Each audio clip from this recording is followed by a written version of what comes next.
We are looking at how to pronounce this word and brand name because yes indeed it is both a word and a brand name. So let's break down the different pronunciations. As a name, as a noun, meaning a hand cup, it's said as coop, coop. Now as a brand name it's a retail chain, co-op, as in cooperative, co-op.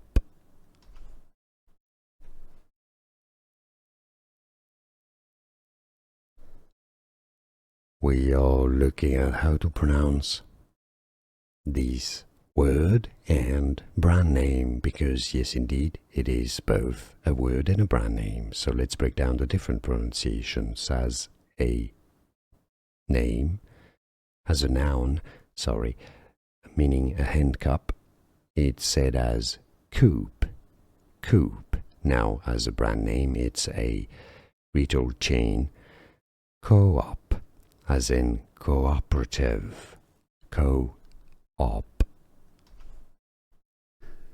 Here are more videos on how to pronounce more confusing words and names too many mispronounced. Like this video if you found it useful. I appreciate your support. I'll see you soon and thanks for watching.